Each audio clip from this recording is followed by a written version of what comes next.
Good evening, I'm Donna Bush with your CID television news brief and weather forecast. The Cayman Islands are still experiencing somewhat rough sea conditions after the passing of Hurricane Delta on Tuesday. Local weather forecasters still have a small craft warning in effect for those who may want to go out to sea.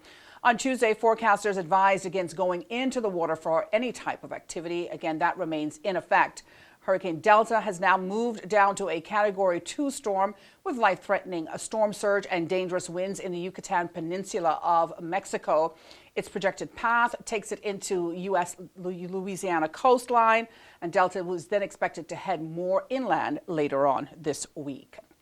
Well, first responders are in preparation mode for storms, particularly during the season from June 1st to November 30th.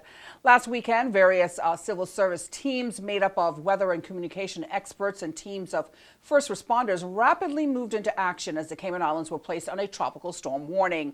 Head of the Civil Service, Deputy Governor the Honorable Franz Manderson, had this to say today about the work done. He also shared some advice for residents on our islands. I think we have done an incredible job. All of us has been under some tremendous strain since COVID, and a lot of us has not really gotten a good break.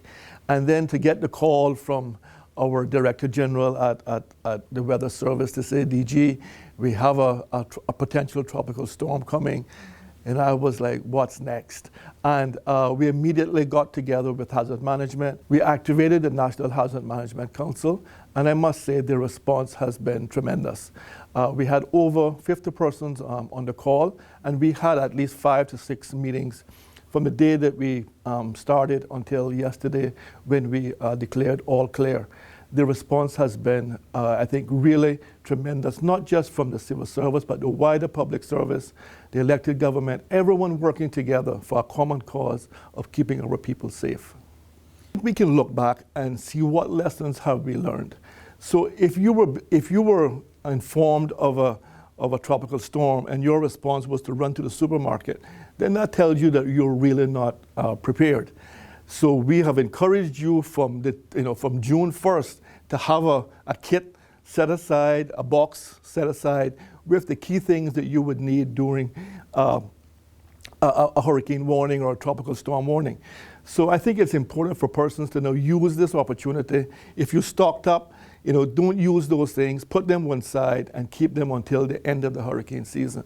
Make sure you have flashlights. Make sure you have the things that you would require so that when, God forbid, we have another incident, another warning, you don't have to rush to the supermarket. You don't have to rush to the hardware store. You're better prepared. And while first responders were prepared to open as many government shelters as needed, only one elderly person actually went to the Redcross Shelter on Monday night. While Hurricane Delta didn't send the amount of rainfall first predicted, the local Red Cross opened its doors just in case anyone needed to leave their homes for safer ground. Their volunteers and shelter managers were busy preparing the shelters while police officers were on hand to assist where necessary. Also at the government shelters, we understand government emergency and non-emergency phone lines received around 15 to 20 calls throughout Monday night asking for weather-related information. Now for news from Cayman Brac, where at the end of each month, residents meet to share a night of self-written poetry or works of other writers. Organizers say it's a night of sharing and getting together. In September, a poet from Georgia were able to join the event sponsored by the Ministries of Education and Tourism via Zoom. Also in Cayman Brac, on October 24th and 25th, the annual Autumn Festival will take place virtually and in person. It's just a gathering of all the artistic crafts, arts, spoken word, all the crafters, and we have a lot of, thatchers that come in and they do their thatch work, visual artists, and the event happens over a weekend. So it's really an awesome time to come over to the Brack if you're thinking about it and join us on that weekend. Turning now to the forecast from the Cayman Islands National Weather Service.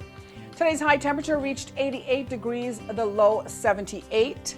Again, we can expect rough seas with wave heights of 4 to 6 feet this evening. Again, the small craft warning remains in effect. The synopsis for our area shows scattered showers with light to moderate southeasterly winds, and rough seas will continue across the Cayman area For the next 24 hours, radar images show scattered showers in and around the Cayman area. They're moving towards the west. Hurricane Delta no longer poses a threat to the Cayman Islands. And of course, for more on local weather, you can go online to weather.gov.ky, or you can simply download their app. That's CINWS. And that ends today's news brief here on CIG Television. I'm Donna Bush. Have a great night.